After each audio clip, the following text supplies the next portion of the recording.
여러분, 정말 한국을 싫어하는 나라들이 있다면 그 나라들은 한국의 무엇을 그렇게 불편해하는 걸까요? 한국을 싫어한다고 말하는 나라들이 있어요.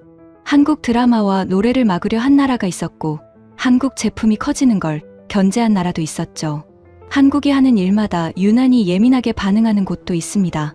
그런데 가만히 생각해보면 이상하지 않습니까? 한국이 그 나라들을 침략한 것도 아니잖아요. 남의 자원을 빼앗아 부자가 된 것도 아니에요. 오히려 한국은 전쟁의 폐허에서 맨손으로 다시 일어난 나라였죠. 한때는 도움을 받아야 했고, 남의 기술을 배워야 했고, 세계가 불러주기를 기다려야 했던 나라였어요. 그런 나라를 왜 싫어할까요? 이유는 생각보다 단순합니다. 한국이 못나서가 아니에요. 싫다는 말 속을 가만히 들여다보면 한국의 약점이 보이지 않습니다. 오히려 당혹감이 보이죠. 예전에는 무시해도 됐습니다. 그런데 이제는 그럴 수 없게 됐어요. 질투도 있고 두려움도 있고 자존심이 긁힌 상처도 있었겠죠. 바로 그 불편함이 밖으로 나오면서 싫다는 말이 된 겁니다. 오늘은 그 불편함을 가장 크게, 가장 먼저, 가장 예민하게 드러낸 5나라 이야기를 해드리려고 합니다. 한국 최고라고 댓글을 남겨주세요. 여러분의 구독과 좋아요는 아주 큰 힘이 됩니다. 가장 가까운 이웃 중국, 기계 강국의 자존심 독일, 한때 한국을 가르치던 나라 일본, 바다의 오랜 주인 그리스, 그리고 비슷한 가난에서 다른 길을 간 인도. 그 첫 번째 이야기는 중국에서 시작됩니다. 가장 먼저 반응한 나라는 가장 가까운 이웃이었습니다. 서울에서 베이징까지는 비행기로 2시간이 채 걸리지 않아요. 인천공항을 떠나 눈 한번 붙이고 나면 벌써 착륙 준비를 하죠. 수천 년 동안 같은 한자 문화권 안에서 살았고, 서로 음식을 나눠 먹었고, 장사꾼들이 황해를 건너다니던 나라. 그게 중국이었습니다. 그런 나라가 어느 날부터 한국을 향해 문을 닫기 시작한 겁니다. 처음에는 작은 신호였어요. 중국 젊은이들 사이에서 한국 드라마가 퍼지기 시작했어요. 처음엔 그냥 재미있는 외국 드라마 정도로 봤을 겁니다. 그런데 그 드라마가 한두 편이 아니었죠. 한국 배우들의 이름을 외우는 사람이 늘었습니다. 한국 음악을 듣는 젊은이들도 늘었고요. 한국 화장품, 한국식 카페, 한국 음식을 찾는 사람들도 생겨났습니다. 문화라는 것은 원래 막기가 어렵잖아요. 총이나 탱크로 막을 수 있는 게 아니에요. 어느 사이엔가 마음속으로 들어와 있기 때문이죠. 중국의 젊은 세대 마음속으로 한국이 들어가기 시작했을 때 중국의 정책 결정자들 입장에서는 이 흐름이 꽤 불편하게 보였을 겁니다. 자기 나라 젊은이들이 옆 나라 문화에 열광하는 모습이 달갑지만은 않았겠죠. 그러다 사드 문제가 터졌습니다. 한국이 미사일 방어 시스템을 배치했다는 이유로 중국은 본격적으로 한국 콘텐츠에 제동을 걸었어요. 드라마 방영이 막혔고 한국 가수들의 공연이 사라졌죠. 한국 기업들이 중국에서 영업하기 어려워지는 일도 벌어졌죠. 이른바 한한령이었어요. 한국 문화를 제한하려는 움직임이었어요. 그런데 신기한 일이 벌어졌습니다. 문이 닫혔는데 한국은 멈추지 않았어요. 오히려 더 멀리 나갔어요. 중국 시장에서 막힌 한국 콘텐츠는 길을 돌려 미국으로 갔고, 유럽으로 갔고, 동남아시아와 남미로 뻗어나갔습니다. 방탄소년단은 미국 빌보드 차트 정상에 섰죠. 한국 영화는 세계 최고 권위 영화제에서 상을 받았고요. 한국 드라마는 전 세계 스트리밍 플랫폼에서 1위를 찍기 시작했습니다. 중국이 닫은 문은 한국을 멈추게 한 문이 아니었어요. 오히려 한국이 세계로 더 멀리 나가게 만든 또 다른 문이었죠. 거기서 끝이 아니었습니다. 문화에서 불편했던 중국은 기술에서도 긴장하기 시작했어요. 문제는 반도체였습니다. 첨단 반도체를 안정적으로 만들 수 있는 나라는 세상에 많지 않죠. 그런데 한국은 그 몇 안 되는 나라 중 하나였죠. 중국이 아무리 인구가 많고 경제 규모가 커도 어떤 영역에서는 한국의 기술력 없이는 쉽게 해결하기 어려운 부분이 생긴 겁니다. 그 지점이 자존심을 건드렸을 수 있습니다. 한복과 김치 문제도 있었어요. 한복을 두고 중국 전통 의상이라는 주장이 나왔고 김치에 뿌리를 두고 논쟁이 벌어졌죠. 바깥에서 보면 이해하기 어려운 다툼처럼 보일 수도 있습니다. 그런데 이걸 다르게 읽으면 이야기가 달라져요. 오랫동안 작다고 여겼던 나라의 문화가 세계 무대에서 인정받고 사랑받기 시작했습니다. 그러자 일부 여론은 그것을 편하게 받아들이지 못한 겁니다. 인정하기 어려우니 차라리 자기 것처럼 말하고 싶어 했던 거죠. 중국이 한국을 불편해한 이유를 정리하면 이렇습니다. 문화는 막으려 했고 기술은 따라잡으려 했고 전통은 인정하기 어려워했습니다. 세 가지 모두 한 방향을 가리킵니다. 한국이 커졌다는 것, 그리고 그 커진 한국이 더 이상 조용히 지나갈 수 없는 존재가 되었다는 것 말입니다. 가장 가까운 이웃이 가장 예민하게 반응한 셈이죠. 가장 오래 알아온 나라가 가장 먼저 불편함을 드러냈죠. 그런데 그 반응은 한국의 약점이 아니었습니다. 오히려 한국의 존재감이 커졌다는 증거였습니다. 한국의 바람은 문화에서 끝나지 않았습니다. 드라마와 음악을 넘어 이번에는 선진국들이 수십 년 동안 자기들만의 것이라 여기던 기술과 제조업의 경기장으로 들어가기 시작했죠. 기계의 나라, 정밀함의 나라라고 불리던 곳에서도 한국의 이름이 들리기 시작한 겁니다. 그 나라가 바로 독일입니다. 독일이라는 이름을 들으면 아직도 마음속에 단단한 쇳소리가 먼저 울립니다. 반듯한 공장, 기름 냄새 나는 작업대, 장인이 돋보기를 끼고 나사 하나를 끝까지 조이는 모습이 떠오르죠. 자동차도 독일, 기계도 독일, 전차도 독일. 이런 말은 그냥 칭찬이 아니었어요. 세계 제조업 시장에서 독일은 오래도록 간판 좋은 큰 가게였습니다. 손님이 중요한 물건을 사러 가면 일단 그 가게 문부터 열어보는 겁니다. 비싸도 믿을만하고 오래 기다려도 그만한 값이 있다고 여겼죠. 한국도 한때는 그 가게 앞에서 배웠습니다. 기계를 들여오고 공장 운영을 배우고 품질 관리가 무엇인지 익혔어요. 독일 입장에서 한국은 성실한 학생이었을 겁니다. 빠르게 따라오지만 그래도 아직은 자기 전시장 밖에 서 있는 나라였겠죠. 그런데 유럽의 공기가 달라졌습니다. 안보가 갑자기 책상 위로 올라왔어요. 회의실에 지도가 펼쳐지고 국방 담당자들이 서로 얼굴을 보며 묻기 시작합니다. 어느 회사가 더 유명합니까? 예전에는 이런 질문이 먼저였을지 모릅니다. 그런데 상황이 급해지니 질문이 바뀌었죠. 그래서 언제 받을 수 있습니까? 우리 병사들이 언제 훈련할 수 있습니까? 우리 공장에서 같이 만들 수 있습니까? 이 한마디가 판을 흔들었습니다. 회의실 공기가 달라지는 순간이죠. 두꺼운 소개 책자보다 납품 일정표가 먼저 펼쳐지고 멋진 홍보 영상보다 창고에 실제로 들어올 날짜가 더 크게 보입니다. 독일제는 여전히 훌륭합니다. 그 점은 부정할 수 없어요. 오래 쌓인 기술, 엄격한 기준, 두꺼운 신뢰가 있죠. 다만 급한 손님 입장에서는 다른 고민이 생깁니다. 물건이 좋다는 건 알겠는데 기다리는 시간이 길면 어떡합니까? 계약 조건이 복잡해서 우리 형편에 맞추기 어렵다면 어떡하죠? 전쟁의 그림자가 가까워진 나라에게는 명성보다 달력이 더 무섭게 보일 때가 있습니다. 바로 그때 한국의 K2 전차가 문을 열고 들어왔습니다. 전차는 아무나 만드는 물건이 아니에요. 굴러가야 하고 쏴야 하고 맞아도 버텨야 합니다. 엔진과 장갑, 전자장비와 사격 장치가 한 몸처럼 움직여야 하죠. 작은 실수 하나가 병사의 생명과 이어지는 물건입니다. 그러니 K2가 유럽 시장에서 이야기되기 시작했다는 것 자체가 한국 제조업이 가벼운 물건만 잘 만드는 나라가 아니라는 신호였습니다. 폴란드 같은 나라들이 한국을 바라본 이유도 단순히 가격표 때문만은 아니었습니다. 빨리 움직일 수 있느냐? 우리 사정에 맞게 함께 만들 수 있느냐? 문제가 생겼을 때 전화만 돌리지 않고 현장으로 와서 고쳐줄 수 있느냐? 한국은 이 질문에 비교적 빠르고 현실적인 답을 내놓았습니다. 값싼 대체품이 아니라 급한 손님 앞에서 소매를 걷어붙이는 파트너로 보이기 시작한 거예요. 여기서 독일은 불편해질 수밖에 없었을 겁니다. 왜냐하면 이것은 싼 물건이 비싼 물건을 이긴 이야기가 아니기 때문입니다. 독일이 불편해진 이유는 한국이 싸게 파는 나라라서가 아니라 자신들의 자랑이던 경기장 안으로 한국이 들어왔기 때문입니다. 그것도 표만 끊고 구경하러 온 게 아니었어요. 직접 유니폼을 입고 공을 잡고 관중의 시선을 받기 시작한 겁니다. 상상해보면 장면이 선명합니다. 거대한 방산 전시장 한복판에 독일의 간판이 걸려 있습니다. 사람들은 늘 그쪽으로 몰렸죠. 그런데 어느 순간 통로 건너편에 한국 부스가 생긴 겁니다. 처음에는 지나가며 흘끗 보던 사람들이 이제는 발걸음을 멈추죠. K2는 언제 받을 수 있나요? 우리 공장에서도 만들 수 있나요? 정비는 같이 배울 수 있나요? 질문이 독일 간판 앞에서만 나오지 않게 된 겁니다. 독일을 얕보자는 말이 아닙니다. 독일은 여전히 강국입니다. 자동차와 기계, 화학과 정밀 산업에서 쌓아온 깊이는 하루아침에 흔들릴 것이 아니죠. 독일 장인이 만든 물건에는 여전히 묵직한 신뢰가 있습니다.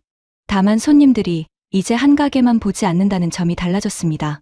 옆 골목에도 불이 켜졌고 그곳에서도 쓸만한 물건을 제때 내놓기 시작한 겁니다. 한국은 더 이상 값싼 하청 공장으로만 보이지 않습니다. 설계하고 만들고 납품하고 현장에서 고치고 상대 나라와 같이 생산하는 나라로 보이기 시작했어요.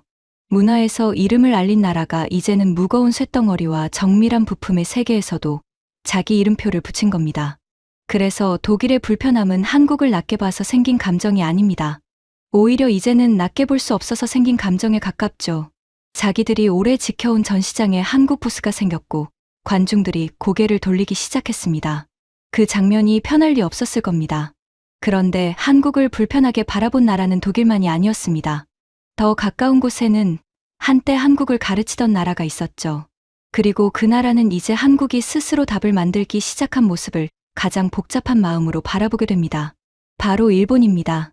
일본이라는 이름은 한국 사람들에게 참 복잡하고 묵직하게 들립니다. 가깝고도 먼 나라라는 말이 괜히 나온 게 아니죠. 한때 일본은 한국이 배우고 따라가야 하는 나라처럼 보였습니다. 집 안을 둘러봐도 그랬어요. 텔레비전, 카세트, 비디오, 전기밥솥, 카메라 같은 물건에서 일본 이름을 자주 봤습니다. 새 물건을 사면 어른들이 이렇게 말하곤 했죠. 역시 일본제가 오래간다. 고장이 적다. 마감이 다르다. 공장에서도 일본은 선생 같은 존재였습니다. 품질 관리를 배울 때도 일본식 방법을 이야기했고 생산 라인을 정리할 때도 일본 회사 사례를 들었습니다. 작은 나사 하나, 얇은 소재 하나, 정밀한 장비 하나까지 일본이 앞서 있던 시절이 길었어요. 반도체도 그랬고 조선도 그랬고 자동차와 전자제품도 그랬습니다. 한국은 빠르게 뛰었지만 처음에는 일본이 만들어 놓은 길을 보며 달리는 학생에 가까웠죠. 그런데 시간이 지나면서 이상한 장면이 생겼습니다. 학생이 계속 질문만 하는 게 아니라 자기 손으로 답을 쓰기 시작한 겁니다. 기억 장치 반도체에서 한국 기업들이 세계 시장의 중심에 섰고요. 큰 배를 빨리, 잘, 그리고 더 까다롭게 만드는 조선소가 한국에 자리 잡았습니다. 손바닥만 한 스마트폰 안에 화면과 반도체와 배터리를 넣고 세계 사람들이 매일 들여다보는 물건을 한국이 만들기 시작했죠. 거기에 드라마와 음악, 영화와 음식까지 더해지면서 K-컬처라는 바람도 불었습니다. 일본 입장에서는 이 변화가 편할 리 없었을 겁니다. 어제까지는 성실한 후배라고 생각했는데 어느 날 본의 같은 회의실에서 발표를 하고 있는 겁니다. 그것도 남의 자료를 베껴 읽는 게 아니라 자기 자료를 들고 나와 또박또박 설명하고 있는 거예요. 이때 많은 분들이 떠올리는 일이 있습니다. 일본이 한국을 향해 중요한 소재와 부품의 문을 좁힌 일이었죠. 어려운 말로 설명하면 복잡하지만 쉽게 말하면 이런 장면입니다. 선생님 책상 옆에 아주 중요한 부품 서랍이 있습니다. 예전에는 학생이 그 서랍에서 필요한 것을 받아가며 공부했어요. 그런데 어느 날 선생님이 서랍을 잠그고 말합니다. 이것 없으면 너희는 숙제를 못할 거다. 처음에는 한국도 당황했습니다. 공장에서는 발등에 불이 떨어졌고 기업들은 밤늦게까지 대책을 세웠겠죠. 하지만 한국은 거기서 주저앉지만은 않았습니다. 다른 곳에서 구할 수 있는지 찾았고 우리 안에서 만들 수 있는지 시험했고 연구소와 공장이 함께 움직였습니다. 시간이 걸려도 직접 해보자는 분위기가 생겼어요. 화만 낸 것이 아니라 손을 걷어붙이고 서랍 열쇠 없이도 일하는 법을 익히기 시작한 겁니다. 바로 이 지점이 중요합니다. 선생이 제자에게 시험지를 안 주면 못 풀 줄 알았는데 제자가 시험지를 기다리다 말고 직접 문제집을 만들어버린 셈이었어요. 처음에는 서툴렀을 수 있습니다.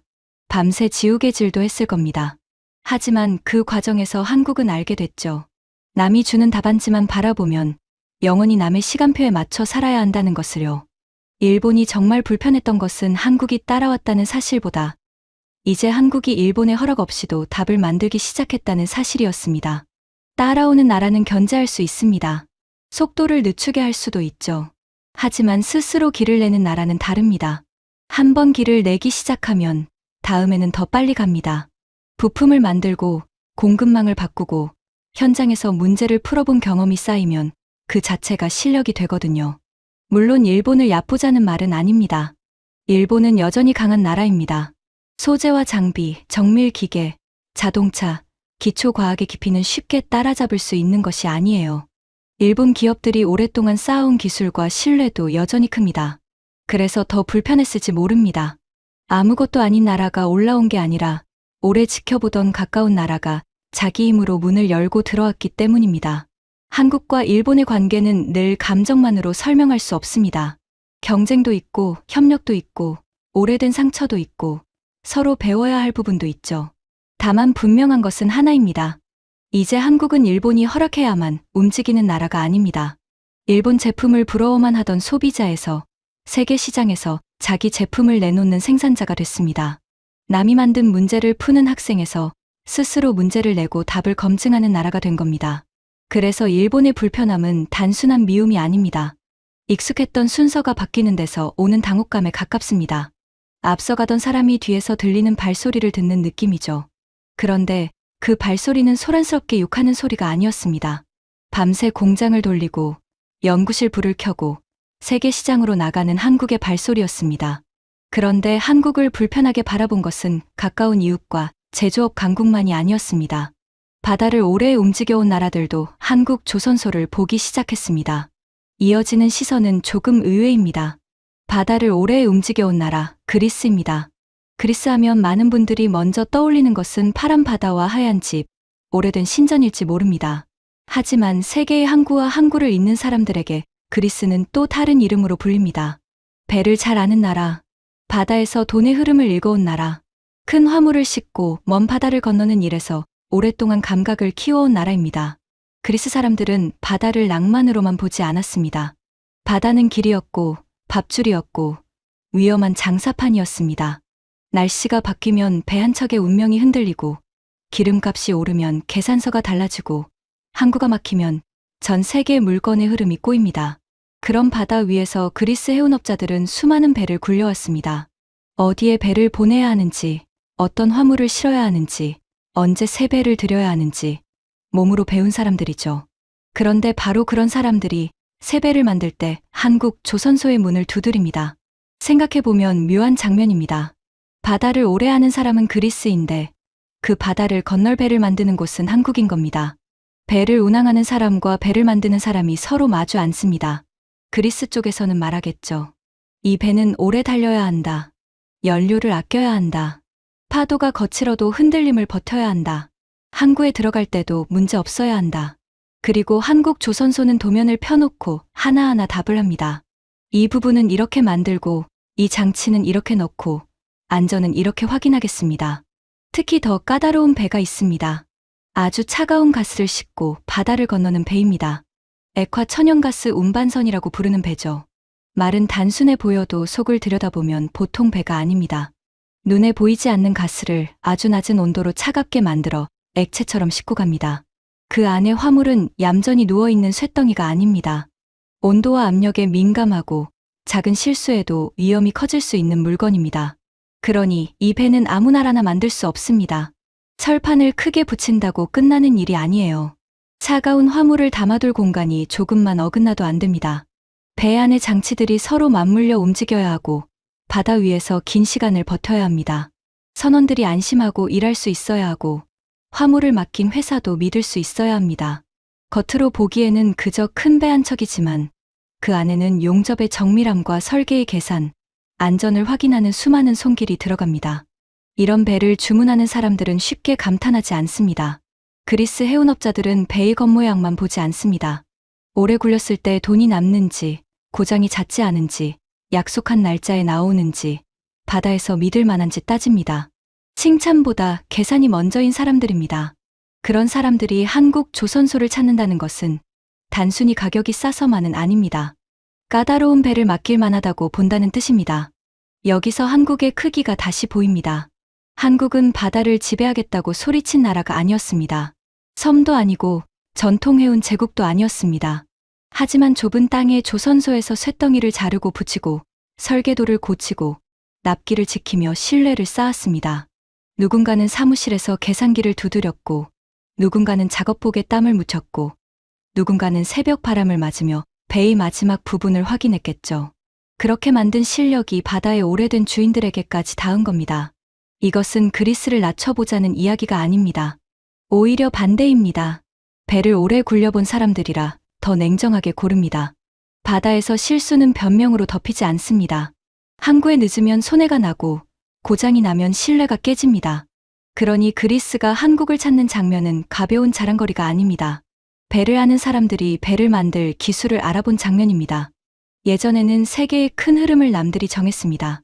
누가 배를 만들고, 누가 배를 사고, 누가 바다의 길목에서 이익을 가져갈지 정해진 순서가 있는 것처럼 보였습니다. 그런데 이제 그 순서표 한쪽에 한국이 크게 적히기 시작했습니다.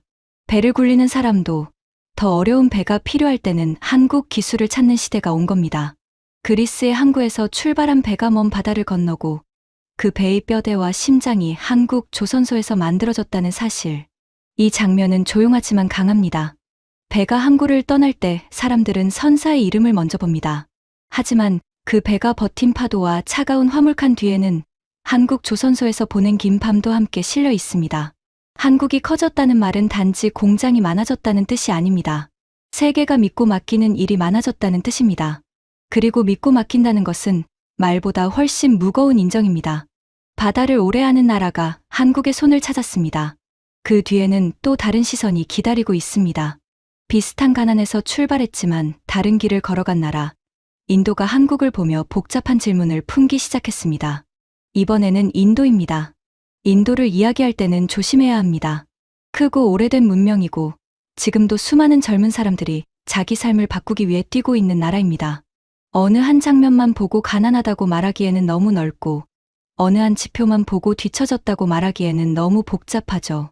거리에는 첨단 기술 회사가 있고 또 한편에는 아직도 하루벌이가 삶의 전부인 사람들이 있습니다. 그래서 인도는 깎아내릴 대상이 아니라 우리에게 질문을 던지는 나라에 가깝습니다. 그 질문은 이렇습니다. 비슷하게 어려운 출발선에 서 있던 나라들이 왜 서로 다른 길을 걷게 되었을까? 한국도 처음부터 잘 산 나라가 아니었습니다. 집집마다 넉넉한 밥상이 있었던 것도 아니고 겨울이면 방 안에 찬 기운을 이불로 버티던 시절이 있었습니다. 낡은 책가방 하나를 몇 해씩 메고 다니던 아이들이 있었고 연필 한 자루를 끝까지 깎아 쓰던 교실이 있었습니다. 그래도 이상하게 아침마다 학교 종소리는 울렸습니다. 골목 끝 작은 학교에도 산 아래 분교에도 바닷가 마을에도 아이들이 모였습니다. 부모들은 많이 배우지 못했어도 배움의 무게를 알았습니다. 내 손은 거칠어도 자식 손에는 책을 쥐어주고 싶어 했습니다. 새벽밥을 먹고 공장 버스에 오르던 아버지, 허리 굽혀 장사를 하던 어머니, 도시락 뚜껑을 덮으며 오늘도 늦지 말라고 하던 그 손들이 있었습니다. 그 손은 말이 많지 않았습니다. 하지만 손바닥에 굳은 살로 한마디를 하고 있었죠. 나는 고생해도 괜찮다. 너는 조금 더 멀리 가라. 인도에도 그런 부모가 많습니다. 자식을 학교에 보내고 싶어하는 마음. 시험 하나로 집안의 운명이 달라질 수 있다는 절박함. 좁은 방에서 책을 펴는 아이들의 눈빛은 결코 가볍지 않습니다. 그런데 나라 전체로 보면 그 마음이 모두 같은 길로 이어지지는 못했습니다. 지역마다 학교의 차이가 컸고 신분과 언어와 종교와 지역의 벽이 삶의 선택지를 갈라놓았습니다. 누군가에게 교육은 사다리였지만 누군가에게는 너무 멀리 있는 문이었습니다. 한국의 길이 쉬웠다는 뜻은 아닙니다. 오히려 너무 거칠었습니다. 공장에서는 기계 소리가 밤까지 이어졌고 버스 차창에는 졸린 얼굴들이 비쳤습니다.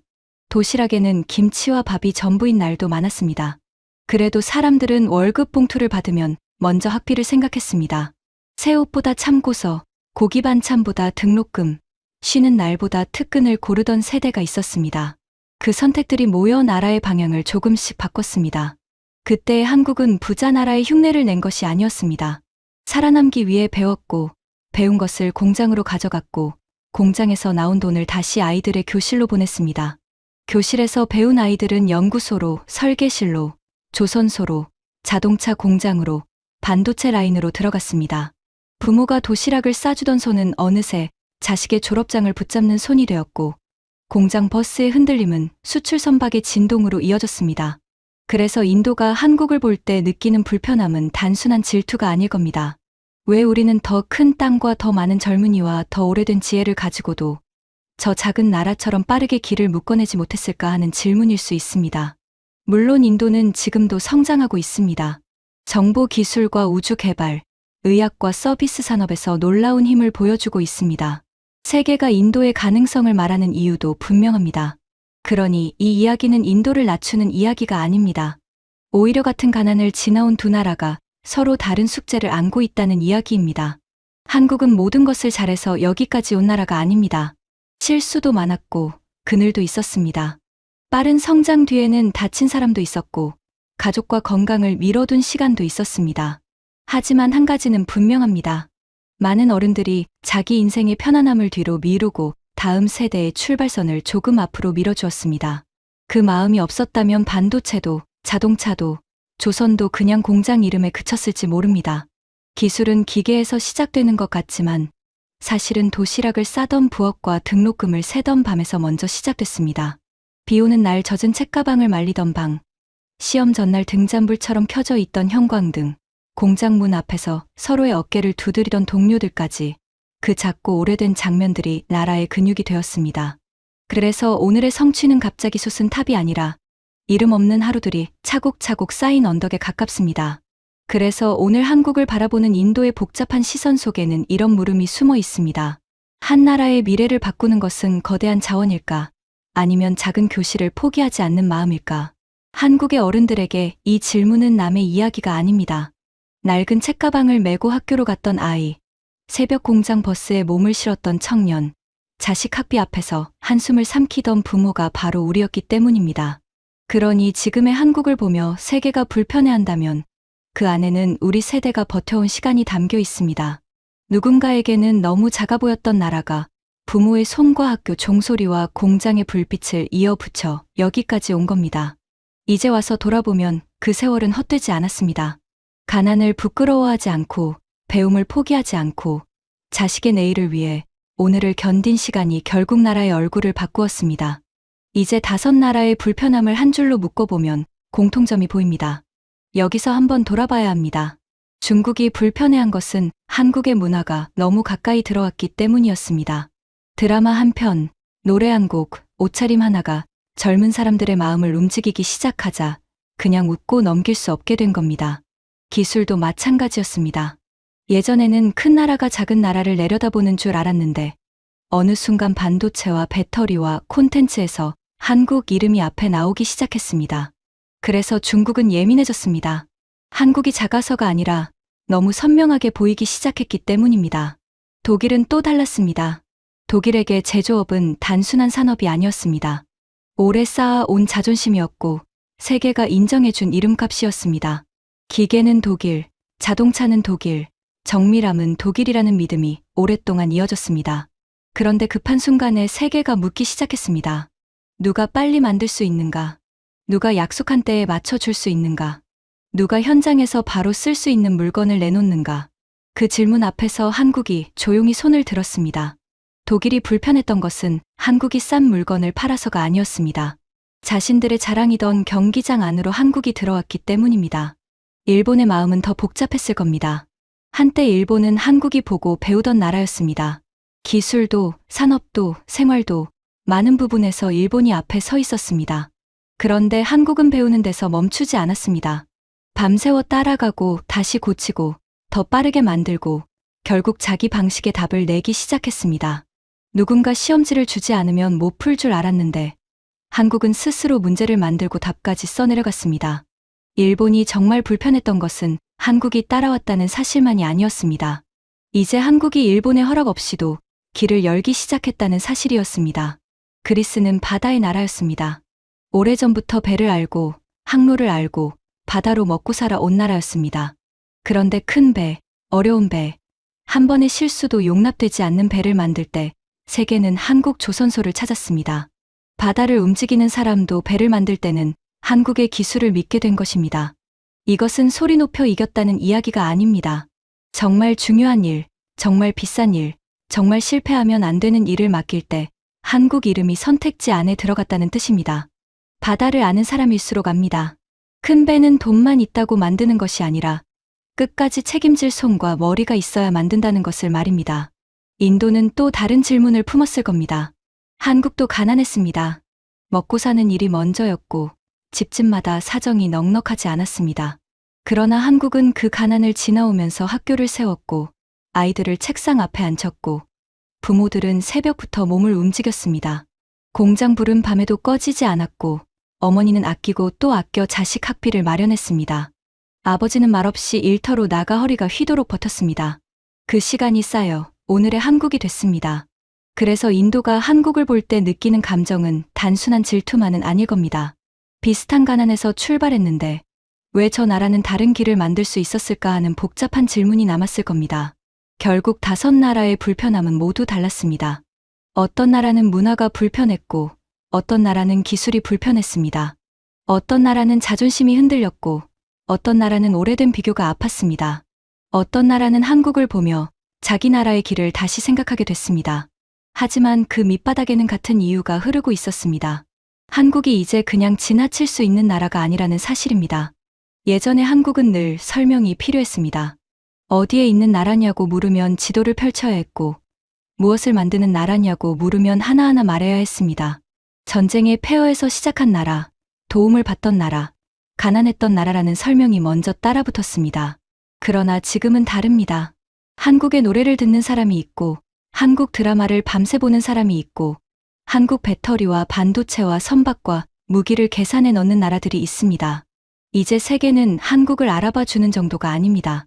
세계는 한국을 신경 쓰지 않을 수 없게 됐습니다. 이 지점이 중요합니다. 우리가 잘나서 남을 깔봐도 된다는 뜻이 아닙니다. 남들이 불편해하니 우리가 무조건 옳다는 말도 아닙니다. 다만 분명한 것은 하나입니다. 한국은 더 이상 변두리에 조용히 서 있는 나라가 아닙니다.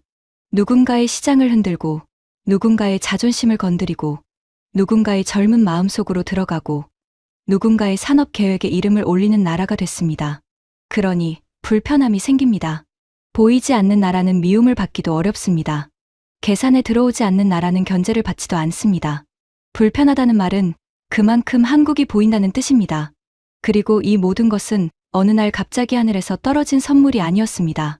이름도 남기지 못한 수많은 사람들이 만든 시간입니다. 학교를 세우던 사람들, 공장을 돌리던 사람들, 새벽밥을 먹고 일터로 나가던 사람들, 자식만은 나보다 낫게 살게 하겠다고 이를 악물던 부모들의 시간이었습니다. 허리띠를 졸라매고 잠을 줄이고 손에 기름을 묻히고 바닷바람을 맞고 먼지 나는 공장 안에서 버틴 세월이 이 나라의 밑바닥에 깔려 있습니다.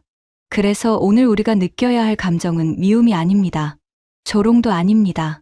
조용한 자부심입니다. 우리 세대가 살아온 시간이 헛되지 않았다는 뭉클함입니다.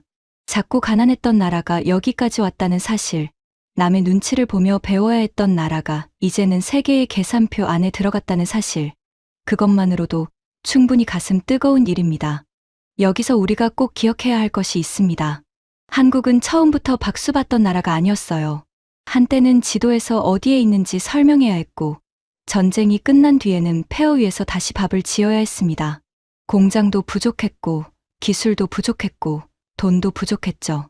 그 시절 어른들은 화려한 말보다 하루 일을 먼저 생각했습니다. 새벽밥을 먹고 공장으로 향했고, 아이들 등록금 날짜를 달력에 동그라미 쳐두었어요. 누군가는 밤새 기계를 돌렸고, 누군가는 작은 가게 불을 늦게까지 켜두었습니다. 그때는 그것이 세계를 움직이는 일이라고 생각하지 못했을 겁니다. 그냥 내 가족이 조금만 더 나아지기를 바랐고, 내 자식은 나보다 덜 고생하기를 바랐을 뿐이죠. 그런데 세월이 지나고 보니 그 하루하루가 나라의 바닥을 만들었습니다. 학교에서 배운 아이들이 공장으로 갔고, 공장에서 배운 사람들이 회사를 키웠습니다. 작은 부품을 맞추던 손이 반도체를 만들고, 낡은 항구를 보던 눈이 거대한 배를 만들었죠. 남의 물건을 부러워하던 세대의 자식들이 세계 시장에 한국 이름을 붙였습니다. 그래서 이 이야기는 남을 미워하자는 이야기가 아닙니다. 중국이 예민하게 반응했다면 한국 문화가 젊은 세대 마음속에 들어갔다는 뜻입니다. 독일이 신경 쓰기 시작했다면 한국 제조업이 진짜 경기장 안으로 들어갔다는 뜻이죠. 일본이 복잡한 마음을 품었다면 한국이 더 이상 허락을 기다리는 학생이 아니라는 뜻입니다. 그리스가 한국 조선소를 찾았다면 바다를 아는 사람들이 한국 기술을 인정했다는 뜻이고요. 인도가 한국을 바라보며 질문을 품었다면 한국의 가난 극복이 다른 나라에도 생각할 거리를 남겼다는 뜻입니다. 이제 한 문장으로 정리할 수 있습니다. 그들이 불편했던 건 한국이 잘못해서가 아니었습니다. 한국이 빠지면 생각보다 많은 것이 흔들리기 때문입니다. 음악이 멈추고, 드라마가 멈추고, 배가 멈추고, 전차가 멈추고, 반도체와 공장의 계산이 흔들립니다. 어느새 한국은 누군가가 그냥 싫어하고 지나갈 수 있는 나라가 아니라 계산해서 빼기 어려운 나라가 된 겁니다. 생각해보면 이것은 참 낯선 변화입니다. 예전에는 한국이 빠져도 세계는 별로 신경 쓰지 않는 것처럼 보였습니다. 우리가 만든 물건이 없어도, 우리가 부른 노래가 없어도, 우리가 띄운 배가 없어도 세상은 그대로 돌아갈 것 같았죠. 그런데 이제는 다릅니다. 어느 나라의 젊은이는 한국 노래로 하루를 시작하고, 어느 공장은 한국 부품과 장비를 계산해 넣고, 어느 항구는 한국, 조선소의 납기를 기다립니다. 이런 장면들이 하나둘 쌓이면 불편함은 단순한 감정이 아니라 인정의 다른 이름이 됩니다. 싫다고 말해도 써야 하고, 견제한다고 말해도 계산해야 합니다. 바로 그 지점에서 한국의 위치가 달라진 겁니다. 이제 한국은 작은 나라가 아니라 빠지면 빈자리가 보이는 나라가 됐습니다. 그 빈자리가 보인다는 사실 하나만으로도 한국은 이미 예전의 한국이 아닙니다. 그러니 주름진 손으로 이 나라를 밀어 올린 세대에게 이 결론은 더 깊게 들려야 합니다. 우리가 살아온 시간이 헛되지 않았다는 것.